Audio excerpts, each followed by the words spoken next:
gue ngerasakan kan kita harus selalu dalam arti harus punya keberanian untuk revisit lagi kan, untuk revisit dark moments itu loh. Nah, dark moments itu kan yang masing-masing orang kan beda-beda kan. Betul. Ya kan, itu satu. Yang kedua itu kan harus revisit inner child kita lagi. Harus ngomong sama inner child kita lagi, dan itu juga bukan proses yang mudah gitu loh untuk kita ngomong sama diri kita sendiri lah. Misalkan gua ngomong dengan si sulung kecil, "Lung, ayo oke." Iya kan? Awalnya kan aduh susah kayak gitu loh ngelihat si sulung kecil yang kalau dilihat lukanya itu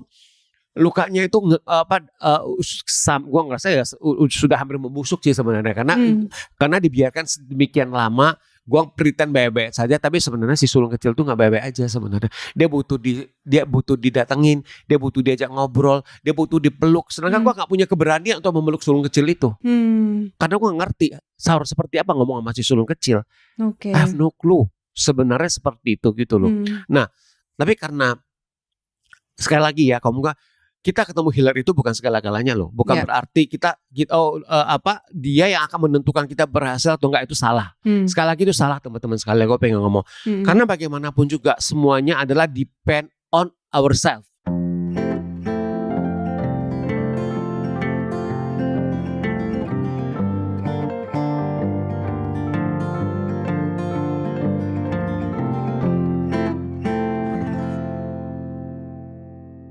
Oke, sekarang aku sudah bersama dengan Kak Sulung Landung. Dia ini seorang manajer artis, terus juga punya artis manajemen, ini namanya Avatara 88 ya.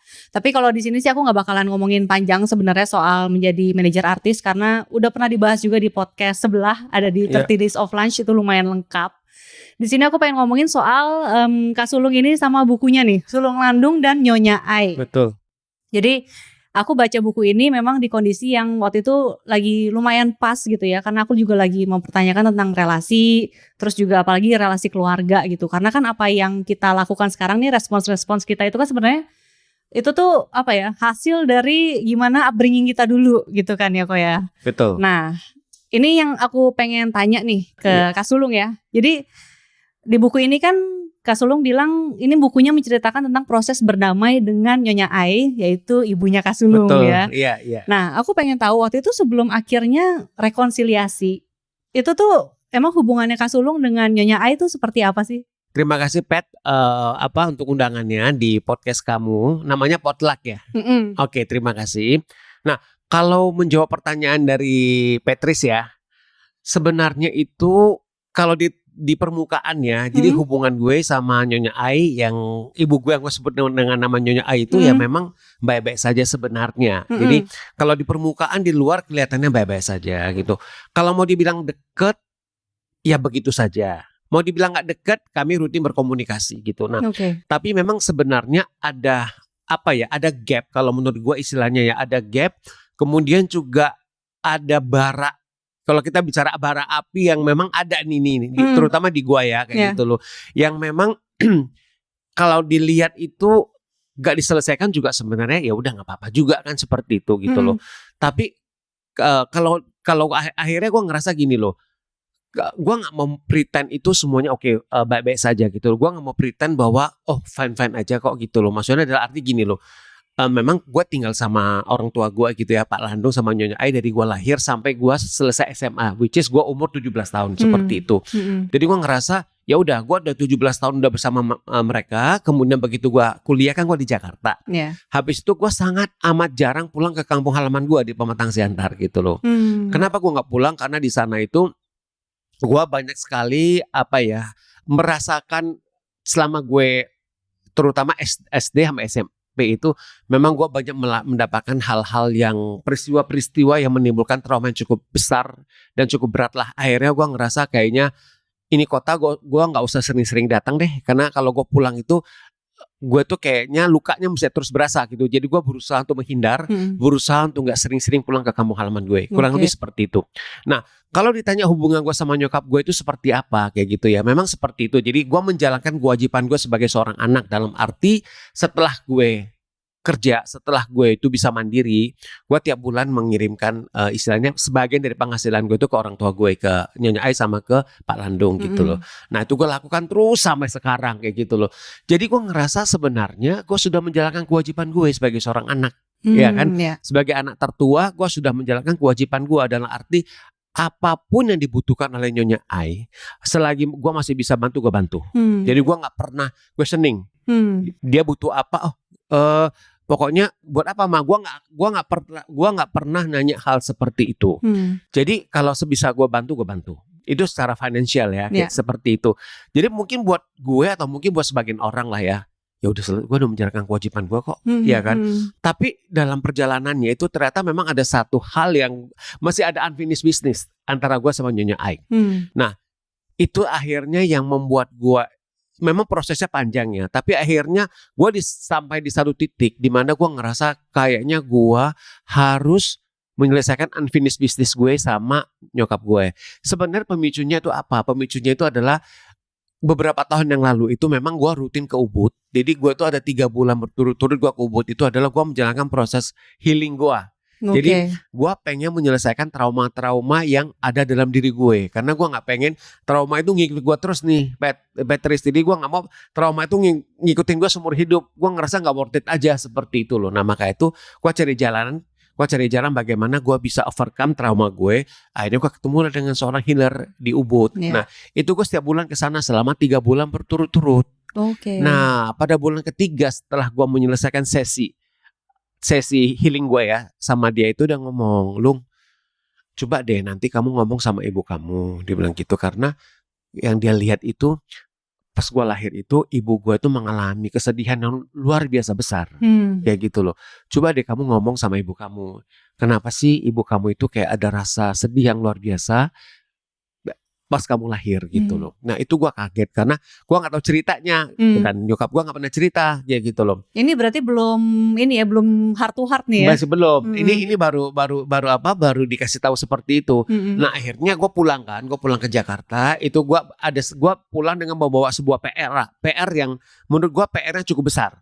Gue harus menyanyikan sesuatu hal yang sangat sensitif, ya kan? Gue tahu nyokap gue itu orang yang sangat amat jarang menunjukkan kesedihan dia sama wounds-nya dia di depan anak-anaknya, terutama gue sebagai anak paling besar ya, dia jarang sekali. Jadi nyokap gue itu selalu kelihatan tough di mata gue, seperti itu. Karakternya dia ceria atau? Nyokap gue itu karakternya ceria, ya kan? Ceria. Kemudian kalau lu lihat Petris lihat nyokap gue, kurang lebih ya gue itu adalah prototipe dia, kurang lebih seperti itu. Nah kemudian akhirnya gue nyiapin diri gue dulu gitu. Udah arti gue harus ngomong sesuatu yang sensitif ke nyokap gue. Yang paling penting adalah gue harus menyiapkan diri gue. Jadi satu yang gue siapin itu adalah apa? Kalau nyokap gue itu tidak mau bahas topik yang gue tanyakan, fine. Yang penting gue udah tanya, itu satu kan. Yang kedua, kalaupun dia mau cerita, gue harus siap dengan cerita apapun juga, iya kan? Gue harus siap dengan cerita yang paling gak enak sekalian. Gue harus siap dengan dua hal seperti itu. Nah akhirnya momen itu datang, gitu loh. Momen itu datang. Jadi nyokap gue itu kan pada waktu itu dia tuh bolak-balik ke Papua karena salah satu adik gue tinggal di sana. Nah jadi ada satu momen, biasanya kalau bisa gue antar nyokap gue ke airport, pulangnya gue juga jemput gitu loh. Nah ada satu waktu di mana gue jemput nyokap gue di airport dan itu suasananya lagi enak banget. Nyokap gue juga pulang dengan, gue lihat moodnya lagi enak banget, lagi bagus banget gitu. Nah di mobil itu gue bertanya ke nyokap gue bilang, Mah gue pengen nanya deh, gue bilang kayak gitu. Waktu mama melahirkan saya, gue bilang kayak gitu, emang ada peristiwa bikin mama itu sedih sama kecewa, gue bilang kayak gitu. Nah pas gue nanya gitu ke nyokap gue agak kaget. Gue nanya pertanyaan itu gitu karena gue yakin dia gak siap dengan pertanyaan gue gitu loh. Tapi yang gue salut dari nyokap gue itu adalah dia punya kebesaran hati itu tuh bisa cerita sih kayak gitu loh. Iya, dia bilang dia cerita lah gitu loh, kenapa dia punya kekecewaan yang besar gitu loh waktu itu deh. Jadi nyokap gue itu kan dia menikah dalam usia yang sangat amat muda, 16 tahun. Dan dia tinggalnya itu di namanya Tanjung Balai Asahan. Jadi sebuah kota kecil di Sumatera Utara. Bokap berasal dari Pematang Siantar. Itu kota kedua terbesar. Nah pada zaman itu perjalanan dari Pematang Siantar ke Tanjung Balai Asahan itu bisa butuh waktu sekitar 10-11 jam karena jauh gitu dan jalanannya juga masih gak bagus kayak gitu kan. Nah, jadi pas nyokap itu menikah, itu ibu nyokap gue itu nenek gue lah ya tidak bisa menghadiri karena nenek gue itu lagi sakit. Waktu itu sakitnya kayak cancer stadium lanjut, udah stadium mungkin 3 atau 4 seperti itu. Jadi nenek gue di rumah sakit. Jadi waktu itu nyokap gue cerita dia pakai baju pengantin sama bokap gue itu ke rumah sakit, kayak minta izin gitu loh. Jadi minta restu lah bahwa ini anaknya sudah menikah dan kemudian setelah menikah itu anaknya udah pindah kota, yang which is belum tahu kapan bisa datang lihat lagi karena jauh perjalanan dan maksudnya maksudnya nyokap menikah dengan bokap gue yang keluarganya itu termasuk keluarga Cina Totok lah seperti itu. Nah akhirnya waktu itu nyokap pamitan sama ibunya dan itu bikin upacara sederhana. Akhirnya nyokap ke Pematang Siantar kan pindah kan, tinggal sama bokap sama keluarga besar bokap lah seperti itu. Nah ternyata sumbernya di sini nih. Ternyata 2 minggu setelah nyokap melahirkan gua, nenek gua meninggal dunia. Meninggal dan nyokap gue itu nggak bisa pulang karena satu kalau untuk orang keturunan ya zaman itu kan dia harus 30 hari di rumah nggak boleh kemana-mana kan, jadi dia harus tiap hari itu harus japo kalau orang bilang gitu kan, dia harus makan makanan yang bergizi biar fisiknya kuat, terus dia harus nyusui anaknya kan seperti itu kan. Dan waktu itu nyokap sangat amat terisi untuk bisa minta izin pulang karena kondisinya masih seperti itu. Nah jadi waktu itu nyokap ada perasaan menyalahkan gua gara-gara gua melahirkan sulung. Gue nggak bisa lihat nyokap gue, nggak bisa lihat ibunya kan seperti itu. Jadi ada perasaan menyalahkan gue lah seperti itu. Nah akhirnya nyokap baru bisa lihat nyokapnya baru bisa ke makamnya itu saat setelah gue berusia 4 bulan. Nah waktu itu nyokap cerita dia ngajak gue ke sana. Nah kurang lebih seperti itu sih kalau menjawab pertanyaan kamu sih, Patrice, seperti itu. Tapi dia ini ya memang berbesar hati langsung menceritakan ya waktu itu ya. Nah dari sana gue jadi mengerti, ternyata itu gitu loh. Ya dia cerita sampai dia nangis lah ya, kurang lebih seperti itu karena itu adalah hal yang nggak pernah dia buka, nggak pernah dia cerita. Jadi dan memang waktu gue kecil itu gue sama sekali nggak ada memori sama nenek gue karena gue nggak pernah lihat kan kayak gitu loh. Maksudnya nenek dari pihak nyokap ya. Tapi kalau nenek dari pihak bokap, gue sangat sampai sekarang juga gue masih kebayang mukanya seperti apa, sosoknya seperti apa deket gitu karena gue deket banget sama dia gitu loh. Karena nyokap kalau nenek dari bokap itu baru meninggal saat gue kelas 2 SMA. Jadi masih fresh kan, maksudnya gue udah mengenalnya udah cukup lama lah seperti itu.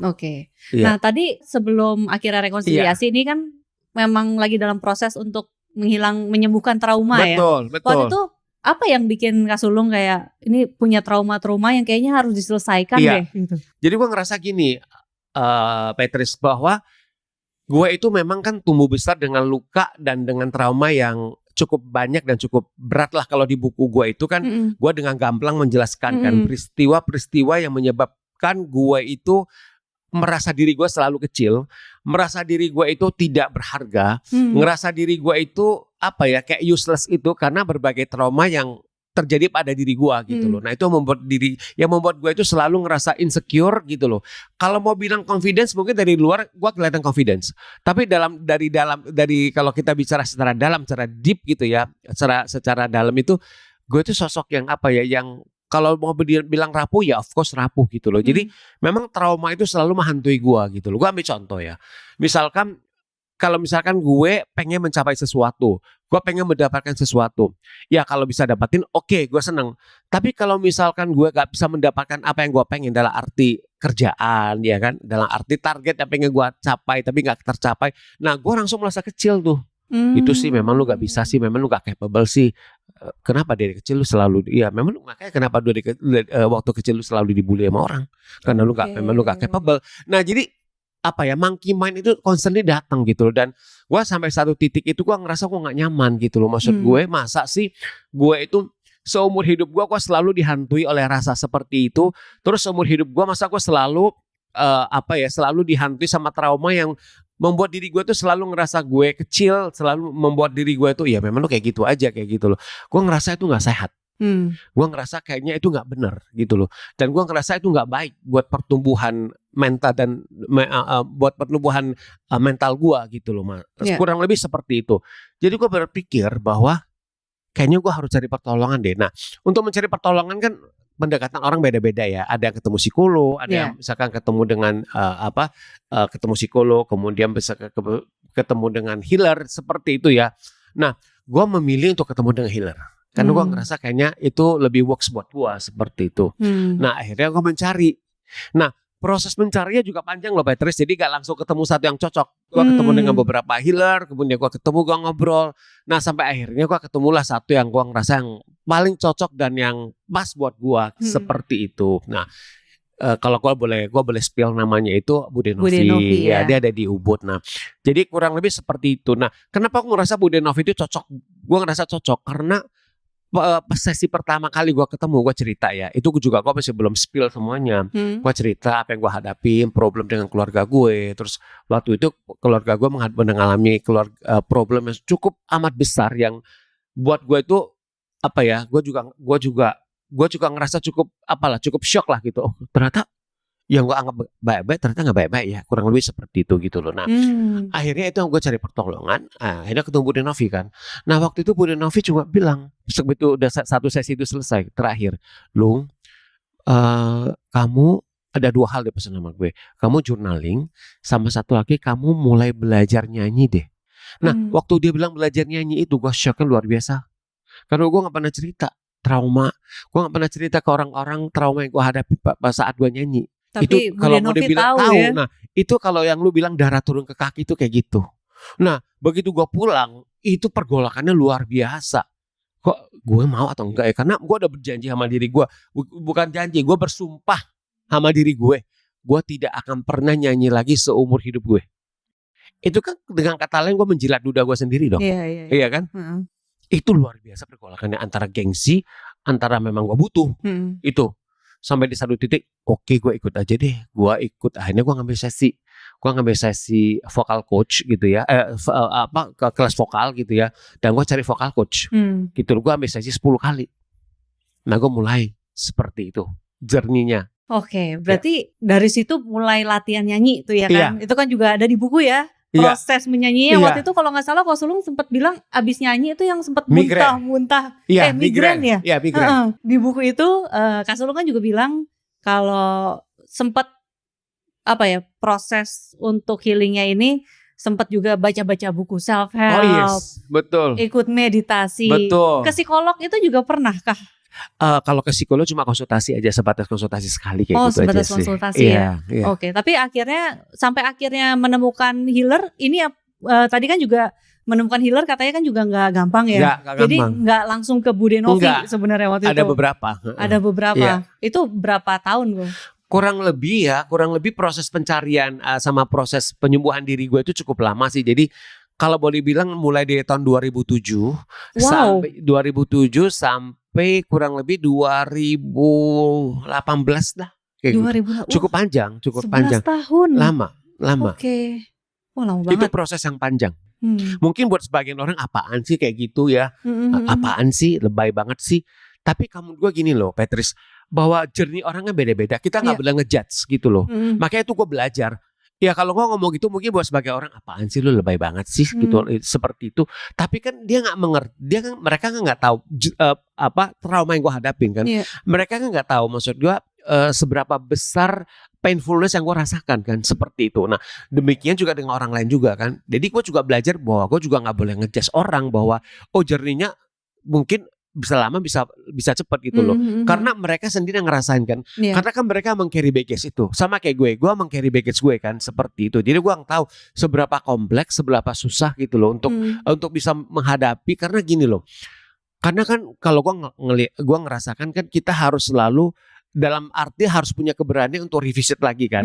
Untuk revisit dark moments itu loh. Nah dark moments itu kan yang masing-masing orang kan beda-beda kan. Betul. Ya kan itu satu.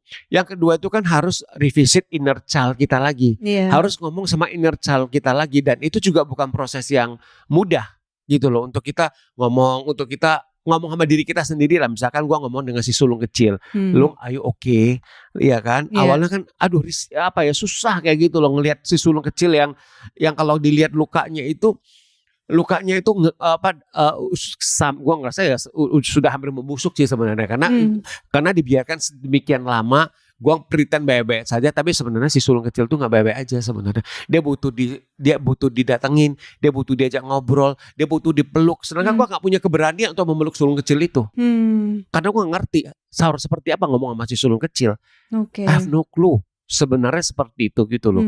Nah, tapi karena sekali lagi ya, kita ketemu healer itu bukan segala-galanya loh. Bukan berarti dia yang akan menentukan kita berhasil atau enggak, itu salah. Sekali lagi itu salah teman-teman sekalian, gue pengen ngomong. Karena bagaimanapun juga semuanya adalah depend on ourselves. Kita mau enggak menjalani proses itu? Kita mau enggak melewati jalan panjang itu? Kalau kita enggak mau, enggak akan bisa. Lu mau ketemu dengan healer yang paling bagus sekaligus, lu mau ketemu psikolog yang paling mahal sekaligus, nggak akan bisa ya? Nggak akan bisa. Jadi semua sekali lagi is depend on us. Waktu itu berarti apa yang membuat pertemuan Kak Sulung nih dengan sebelumnya ya, dengan psikolog, dengan healer sebelumnya itu berarti gagal ya, bisa dibilang? Boleh dibilang seperti itu. Boleh dibilang seperti itu karena apa ya? Karena gue terlalu count on mereka. Gue ngerasa seperti itu ya, kayak gitu loh. Nah, pada akhirnya sebenarnya apa? Pada akhirnya kalau menurut gue sih kunci dari itu adalah sebenarnya adalah satu, keberanian dari kita untuk merevisit, untuk balik lagi ke masa-masa yang gelap yang kita udah nggak mau lihat, karena kayak itu udah gue bungkus rapi kan. Udah dong, gue bungkus rapi, gue nggak mau buka lagi itu, karena buat gue itu udah jadi sampah, iya kan? Tapi ternyata luka itu lu kalau nggak sembuhin nggak akan sembuh. Nah itu satu, iya kan? Itu harus punya keberanian itu. Yang kedua adalah harus punya kesabaran sama endurance untuk menjalankan proses itu, karena gak gampang. Karena kan kita bagaimanapun juga kan kita ada pekerjaan, ada fokus yang memang kita mau jalani dalam present moment kita dong. Ya kan? Misalkan gue sebagai manajer artis, prioritas utama gue apa? Ya gue harus bekerja. Iya kan? Untuk apa? Ya untuk talent-talent gue, untuk diri gue. Iya kan? Karena priok nasi gue di sini, iya kan. Tapi di satu sisi ada hal fundamental yang harus gue beresin sebenarnya. Karena kalau ini diberesin, gue sebagai seorang manajer artis, sebagai talent agent, gue akan lebih kokoh, gue akan lebih jejak seperti itu. Nah itu yang gak gue sadarin sebelumnya. Sampai akhirnya gue menyadari kenapa ini harus berjalan seiring sejalan. Karena nantinya kalau gue bisa menyembuhkan luka dan trauma gue punya fundamental yang kuat. Gue tuh punya grounding gue tuh akan lebih kokoh, sehingga untuk menjalankan pekerjaan gue sebagai manajer artis, sebagai talent agent, gue akan lebih firm. Sebenarnya seperti itu. Makanya kenapa gue mau melakukan dan menjalani perjalanan panjang ini. Waktu itu pas lagi mungkin sebelum akhirnya healing dan dalam proses ini ya, ketika lagi menjalankan pekerjaan, hambatan-hambatannya apa aja kok memang yang dirasakan ya? Soalnya tadi kan bilang ketika misalnya menemukan kegagalan gitu ya, jadi ngerasa kayaknya gagal banget gitu kan. Nah waktu itu berarti yang luka ini tuh pengaruhnya apa aja waktu itu ke dalam karir dan pekerjaan? Jadi sebenarnya kalau untuk pekerjaan gue firm banget. Berarti gini loh, gak ada orang tahu gue punya trauma kok. Gak ada yang satu pun yang tahu gue punya trauma. Mereka selalu lihat Sulung itu adalah sosok orang yang ceria. Sulung adalah orang sosok yang ketawa terus, yang hidupnya gak ada problem gitu loh. Ya banyak teman-teman yang ngomong seperti itu gitu loh. Bahkan talent gue juga ngerasa gue seperti itu gitu loh. Tapi ya itu kan gak apa-apa. Memang itu kan image yang gue bikin. Itu kan pencitraan yang gue bikin seperti itu, dan gue nyaman dengan pencitraan seperti itu, ya kan. Tapi begitu pulang ke rumah, begitu gue lagi sendiri, nah itulah rasa-rasa itu yang yang terus yang menggerogoti gue. Tapi begitu gue keluar, gue udah pakai topeng lagi. Jadi I have a lot of mask. Trauma itu tuh apakah sudah jadi alam bawah sadar gitu ya? Jadi kayak perasaannya muncul, tapi sebenarnya momennya sudah terkubur, atau memang kayak masih keinget-inget terus? Keinget terus. Oh, keinget terus. Keinget terus. Keinget terus, Patrice. Keinget terus sih. Jadi masih inget waktu gue dibully saat gue nyanyi, terus gue dibully waktu gue ke sekolah, yang gue selalu dianggap, gue kan dianggap loser ya, gitu loh. Gue dianggap sebagai seseorang yang lemah, yang lembek. Ya kan, sebagai seorang lelaki gue kurang laki-laki gitu pada waktu gue kecil lah.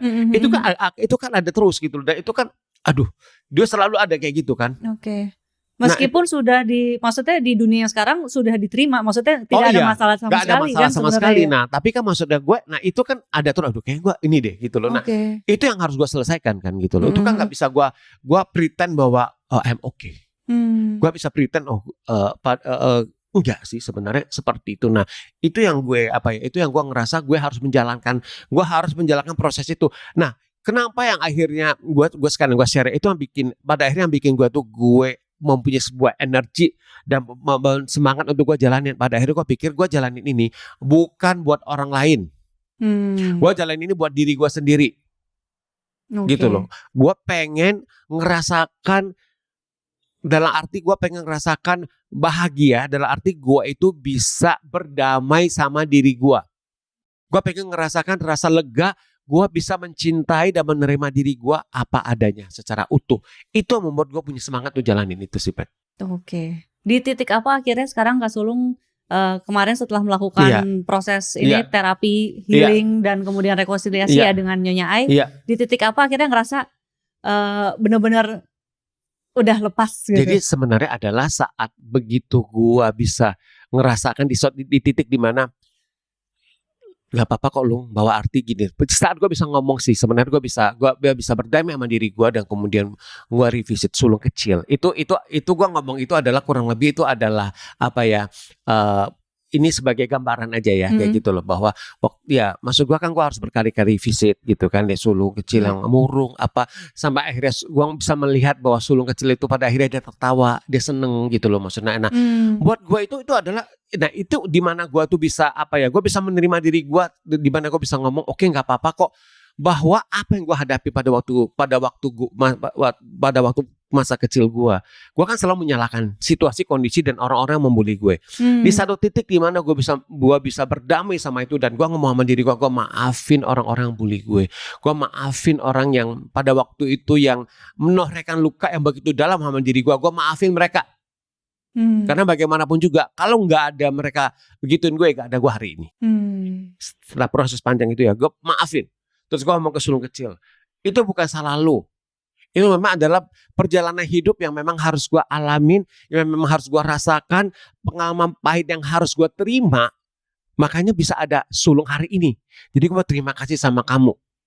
Seperti itu. Nah, itu yang bikin gue tuh lega banget. Sama kayak gue bisa ngomong sama ibu gue. Kenapa ibu gue itu waktu lihat gue dibully, ya kan, sama orang-orang pas gue lagi nyanyi di sekolah seperti itu. Gue lihat ibu gue usaha. Ini ada satu anak yang teriakin gue dengan suara keras, ibu gue ngejar si anak itu. Oh, ngelihat ya? Ngelihat dia kejar. Kemudian di bawah juga itu kan di lapangan terbuka ya. Terus ada beberapa ngejekin gue kayak gitu. Iya, gue ngelihat sebenarnya itu kan usaha dia ya.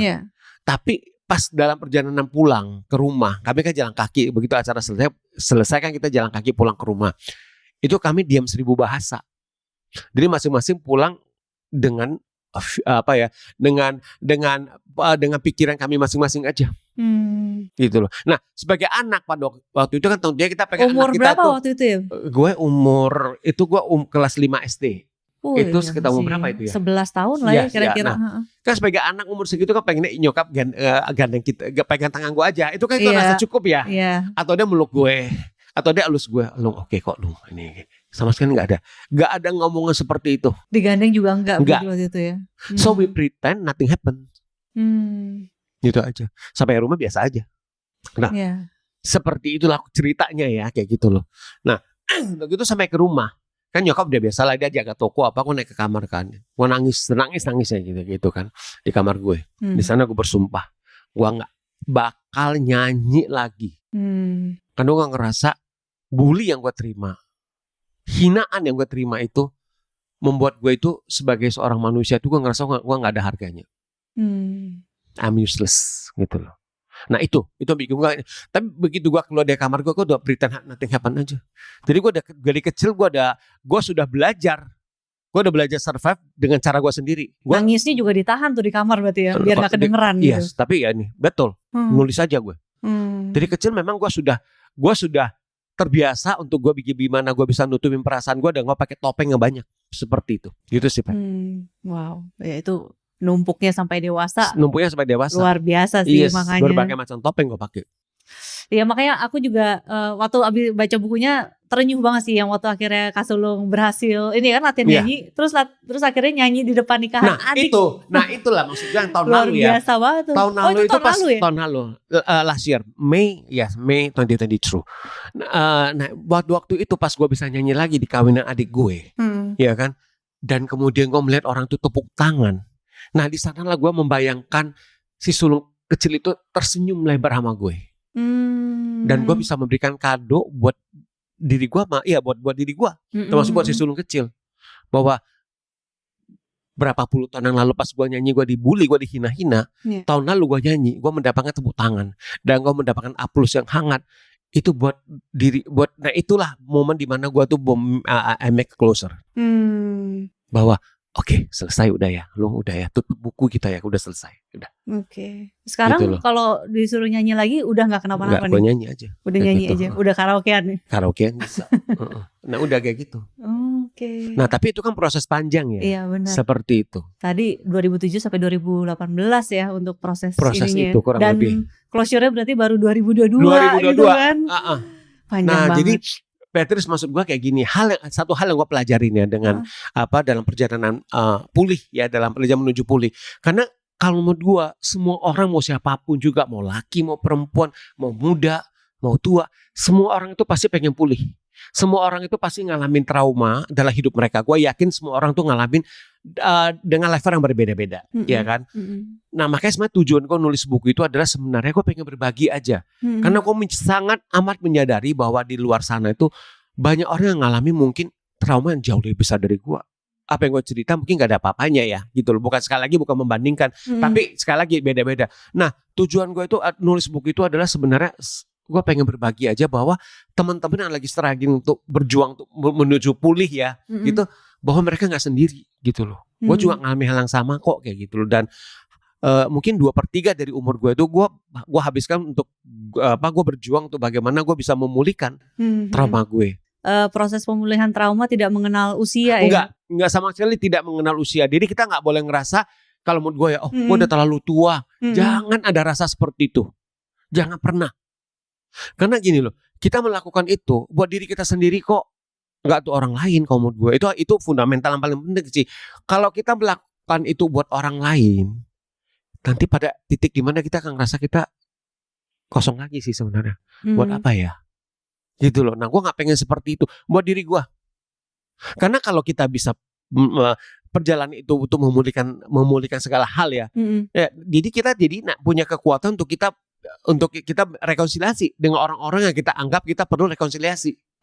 Salah satunya kalau gue dengan ibu gue kan kayak gitu. Dan itu sekarang jadinya hubungannya juga solid banget kayak gitu loh. Seperti itu.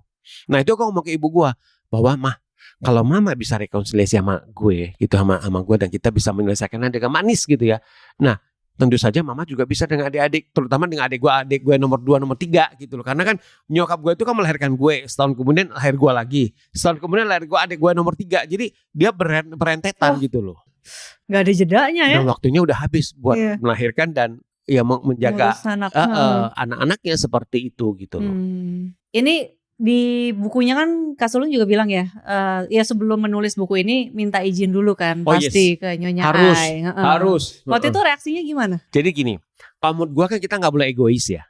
Maksudnya berarti gini, gue nulis buku ini kan gue juga pengen ada Nyonya Ai juga terlibat secara penuh, dalam arti terlibat secara emosi sama secara hatinya itu dia harus ada dan dia harus support kan, seperti itu. Nah, jadi sebenarnya penulisan buku ini juga terjadi. Kalau kamu tanya, awalnya gue gak pengen, Pet. Sama sekali gue gak pengen. Karena apa? Karena kan gue udah nulis 3 buku soal artist management kan. Ini kan buku yang temanya totally different kan. Betul. Gue juga kan ada pikiran juga, orang gak mikir ngapain sih nulis kayak gitu. Orang udah tahu gue sebagai manajer artis, bahwa gue nulis buku tentang manajemen apa segala macam. Udahlah, image gue udah di sana ya. Kok tiba-tiba nulis buku soal pengalaman masa kecil gue, soal hal-hal yang tidak enak yang gue hadapin gitu. Terus hubungan gue sama nyokap gue nggak baik-baik aja. Itu buat apa ya, kayak gitu loh. Apa? Sulung mau cari perhatian? Kan bisa aja kayak gitu dong. Caper kali. Dia cuma caper aja kali gitu. Itu gue jaga. Gue nggak pengen kayak gitu kan.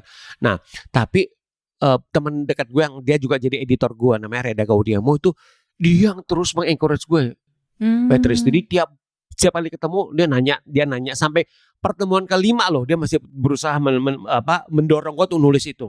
Berarti Mbak Reda tahu prosesnya Kak Sulung? Tahu. Sebenarnya gini, awalnya itu adalah dia cuma lihat di Instagram gue hubungan gue sama nyokap gue. Menurut dia hubungan gue sama nyokap gue itu manis. Menurut dia ya. Karena gue tuliskan yang setelah gue bisa ini ya, kita rekonsiliasi lah.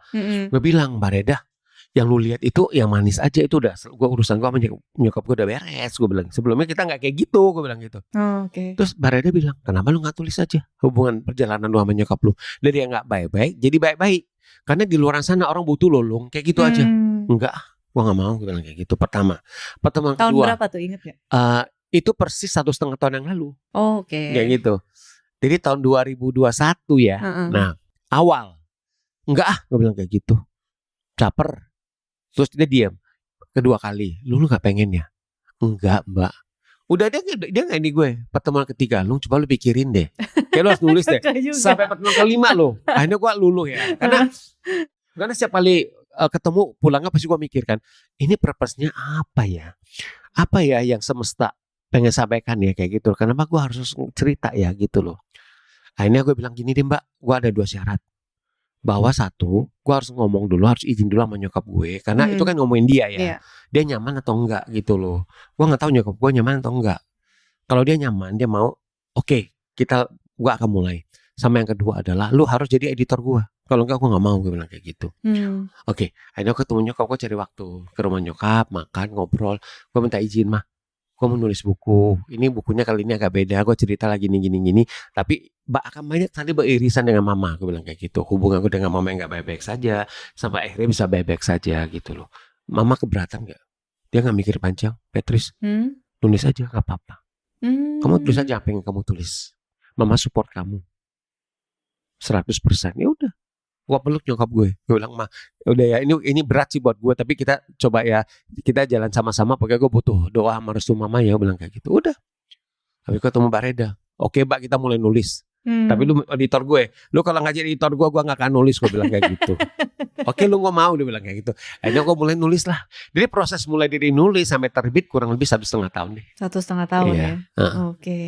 Berarti Nyonya Ainya juga ngelihat proses menulisnya juga terlibat ya. Dan ada satu sesi di mana setelah udah tulis udah ini, akhirnya Mbak Reda sempat ngomong sama gue, lu gak perlu satu sesi sama nyokap deh. Akhirnya ada satu sesi di mana Mbak Reda ketemu sama nyokap. Mereka berdua doang? Berdua, gue gak ikut. Gue cuma awalnya mempertemukan, habis itu gue gak ikut. Biar mereka aja, karena gue gak mau ada gue di sana. Akhirnya udah. Apa yang terjadi di situ gak tahu? Udah, gue gak mau tahu juga. Udah tulis aja. Mereka ngomong aja pokoknya kayak gitu. Gitu. Seperti itu. Oke. Nah kalau dari Kak Sulung sendiri, setelah akhirnya tadi 3 buku sebelumnya artis manajemen, terus ini tiba-tiba berubah gitu ya, kayak pengalaman apa tuh yang didapat akhirnya? Gue ngerasa ini adalah salah satu buku tentu saja secara emosi yang paling berat ya. Yang paling berat, yang paling menguras emosi, yang buat gue nangis berkali-kali. Jadi ada masa-masa di mana gue nulis sampai gue begini-begini terus gitu loh. Maksudnya gak ada orang tahu gue begini terus kayak gitu kan. Ada yang gue stuck sampai 2 bulan gue gak bisa nulis karena susah banget kayak gitu kan. Sampai akhirnya gue harus pulang ke kota kelahiran gue. Oh sampai pulang? Harus pulang ke kota kelahiran gue kayak gitu loh. Ke kota kelahiran gue, kemudian gue harus duduk di sekolah gue untuk ngomong sama sekolah gue kayak gitu loh. Udah ya gue datang, gue mau bikin closer sama lu gitu loh. Misalnya sekolah SD gue ya, gue duduk di sana sampai gue nulis kayak gitu loh. Sampai gue begini-begini kayak gitu loh. Hapus air mata gue, shed my tears kayak gitu kan. Nah itu cuma 1 hari pulang ke kota kelahiran gue. Tapi artikel yang paling berat itu gue selesaikan di sana. Oke. Yang paling berat itu adalah yang dimana gue nyanyi di sekolah yang gue dibully itu. Berarti ditulisnya pas lagi di sana di ya? Di Pematang Siantar. Itu artikel terakhir yang gue selesaikan di sana. Gue cuma pulang satu malam aja 1 hari. Gue pulang Sabtu, Minggu gue udah pulang. Dan artikel terberat itu gue selesaikan. Gue ingat pakai gue jam 3 pagi gue beresin itu tulisan. Terus jam 8 pagi gue udah pulang ke Jakarta. Gue udah dari Pematang Center gue ke Medan, dari Medan gue naik pesawat ke Jakarta. Leganya luar biasa. Bener, ini juga jadi kayak terapi sebenarnya nulis bukunya gitu, ya. Luar biasa. Okay. Nah kurang lebih prosesnya seperti itulah. Oke. Ini deh satu pertanyaan terakhir kali ya. Jadi terlepas dari memang banyak luka yang akibat dari dibesarkan gitu kan oleh orang tua, baik Nyonya Ai sama Pak Landung juga ya.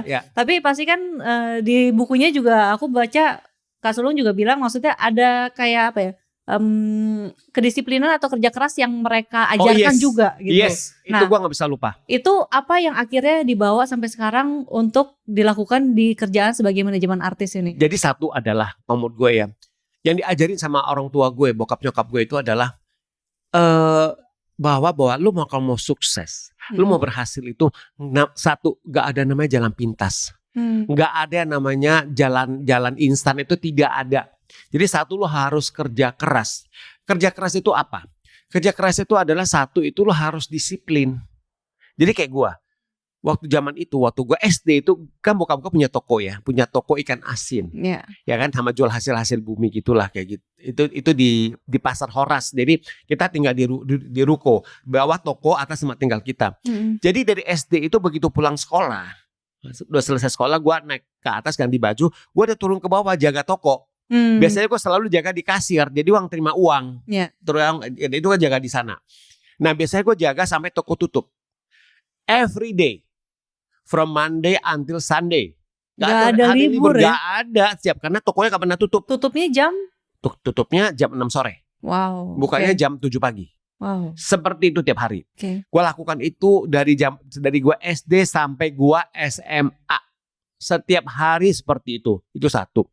Yang kedua, kalau misalkan bokap lagi susah, ekonominya lagi turun, kita tahu tuh kalau usaha bokap lagi turun itu selain sepi, udahlah ya, barang-barang jadi dikit gitu kan. Biasanya nyokap langsung bikin kue. Gue udah tahu itu. Bisa kue kering, bisa kue basah. Nah biasanya setiap kali gue mau sekolah, kalau untuk kue basah ya, gue itu pasti mampir dulu ke pasar. Gue taruh dulu. Kita kuncinya sih ada beberapa warung yang terima kue-kue basah dari Nyonya Ai kayak gitu loh. Gue taruh.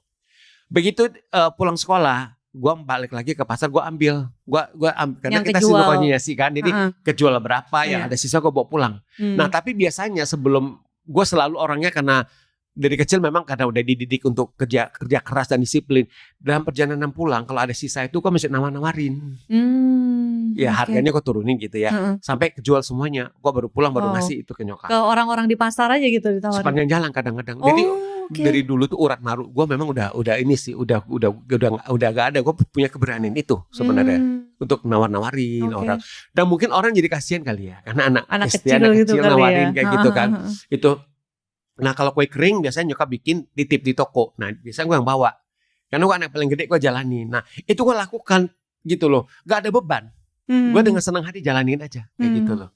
Nah itu yang gue lakukan seperti itu. Itu diajarin sama nyokap. Jadi sama bokap sama nyokap, value-nya adalah disiplin, jujur. Itu juga diajarin sama bokap nyokap gue, bahwa lu dalam hidup itu lu harus jujur. Karena kalau dengan lu jujur, lu akan survive. Orang akan percaya sama lu. Kalau orang percaya sama lu, kepercayaan itu ada, rezeki lu akan lancar. Bener kan? Lu kerja keras, lu jujur kan lu akan dipercaya. Nah, gimana caranya lu menjaga kepercayaan orang berikan itu? Ya lu harus konsisten jalanin value lu seperti itu. Bahwa lu harus jujur, lu harus clean and clear. Nah itu dari dulu gue diajarin sama bokap nyokap gue seperti itu.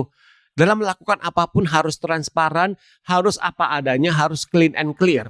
Lu seperti itu, rezeki lu itu insya Allah akan panjang.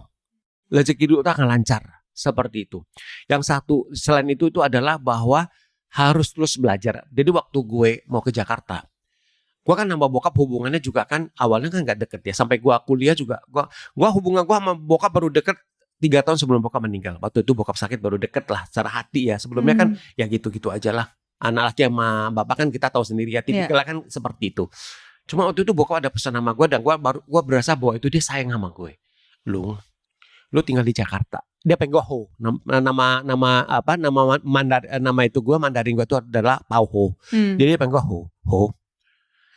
Pokoknya lu ke Jakarta itu beda banget sama Siantar ya. Siantar kota kecil, itu adalah kota besar, ibu kota, metropolitan. Itu hutan belantara lu gak pernah tahu. Jadi cara lu bertahan seperti apa? Cara lu survive seperti apa? Lu gak usah sok pinter. Kalau orang anggap lu bodoh, orang anggap lu tolong, gak apa-apa, malah bagus. Itu kesempatan lu untuk apa? Lu belajar sama semua orang. Lu serap semua ilmu mereka. Lu belajar sama semua orang, sama siapapun aja lu belajar. Itu kunci lu survive, itu kunci lu sukses. Jadi kamu ke ibu kota, kamu ke Jakarta, kamu gak boleh sok tahu. Udah, orang anggap lu bodoh, orang anggap lu gak tahu apa-apa, orang anggap lu tolol. Gak apa-apa banget dia bilang gitu. Lu belajar dari sana. Itu yang gue lakukan. Itu modal gue ke Jakarta. Seperti itu. Nah, itu yang ajaran dari orang tua gue yang gue bawa sampai sekarang. Maka itu sampai sekarang itu. Seharusnya kan gue kan gak harus masuk. Ya ini di Avatara kan jadi gue bikin 3 minggu, seminggu 3 kali masuk ya. Gitu. Apa di kantor Avatara seminggu 3 kali. 2 hari lagi Devi orang admin Avatara itu di kantor. Tapi gue kalau nggak keluar kota, gue kalau nggak ada meeting di luar gitu ya, gue selalu sempatkan diri untuk datang ke kantor. Karena gue seneng. Buat gue itu adalah energi yang harus selalu gue bagi. Jadi gue selalu percaya namanya energi. Jadi gue harus taruh energi gue itu di kantor. Itu penting buat gue. Jadi kalau gue nggak ada, energi itu tetap ada. Itu masalah kepercayaan ya, Petris ya kayak gitu. Itu kan lakukan itu. Dan gue seneng. Itu kan satu. Itu kan membutuhkan disiplin dan konsistensi kan. Itu gue lakukan. Nah seperti gue setiap pagi ya, gue itu ya itu beda-beda. Gue itu adalah morning person. Jadi gue lebih memilih kalau gue nggak ada kesibukan dan nggak ada kerjaan, nggak ada keluar kota atau gue nggak harus menghadiri acara sampai malam. Gue memilih tidur jam 10.30 paling telat jam 11. Gue bangun jam 6. Gue lebih memilih itu daripada gue bangun jam 9. Gue memilih bangun jam 6. Jam 6 gue bangun, gue beresin kasur gue sendiri. Gue nggak mau orang lain beresin kasur gue, tempat tidur gue. Gue beresin sendiri. Gue beres apartemen gue, nyiram tanaman, gue ibadah, gue sembahyang, gue olahraga. Habis itu udah gue baru melakukan kegiatan setiap hari seperti itu. Dan gue senang, gue happy melakukan rutinitas itu. Mungkin buat sebagian orang rutinitas itu membosankan ya, buat enggak. Rutinitas itu adalah joyfulness buat gue. Gitu loh. Karena tiap hari itu gue selalu ada sesuatu yang gue dapatkan dari apa yang gue jalani tiap hari itu. Walaupun rutinitas tapi selalu pengalamannya berbeda-beda gitu ya. Buat gue ya. Orang bilang apa sih bosan? Enggak, buat gue joyful. Seperti itu sih. Orang beda-beda ya. Iya. Tapi I deeply enjoy. Dan ini ya kedisiplinan untuk juga ke kantor setiap hari. Walaupun tidak harus sebenarnya. Seminggu 3 kali. Kalau engkau pasti datang at least sejam setengah gue datang. Gue happy. Gue seneng ketemu orang at Devi. Nah nanti kalau gue kan punya talent manager juga. Itu biasa gue sebulan sekali ngomong sama mereka. Ngumpul makan siang di kantor kayak gitu loh. Seperti itu. Kalau urgent ya mungkin bisa sebulan 2 kali. Tapi kan kita punya grup WhatsApp. Kita bisa ketemu kapan aja kan di luar kayak gitu loh. Nah itu yang gue lakukan. Dan gue seneng melakukan hal seperti itu gitu loh. Dan gue berharap ya gue akan jalanin itu terus sih. Value ini gue akan jalanin, gue akan terapin terus seperti itu. Itu juga berkat ini ya, waktu kecil dididik dengan sebegitunya ya. Gue mengkomen, kalau orang sekarang bicara word smart, gue setuju. Word smart harus, apalagi sekarang dalam situasi pandemi, sekarang dengan kita era digital, kita bisa kerja dari mana aja kan. Tapi menurut gue kita harus mengkombin itu dua-duanya sih. Itu akan harmoni dan itu bisa seiring sejalan sih kayak gitu. Complete each other sih. Baiklah kalau begitu. Kak Sulung terima kasih banyak buat thank you for having me. Terima kasih. Seru sekali, semoga ya obrolan dari Kak Sulung tadi cerita-ceritanya juga bisa ini ya. Apa ya? Aku baca buku Sulung dan Nyonya A itu seperti memang menjadi teman gitu. Jadi moga-moga juga bisa jadi teman dan juga ada pembelajaran lah ya yang saya dapat dari situ ya. Amin, terima kasih. Oke, terima kasih kalau gitu. Sampai bertemu lagi. Sampai jumpa lagi. Terima kasih Petris, terima kasih.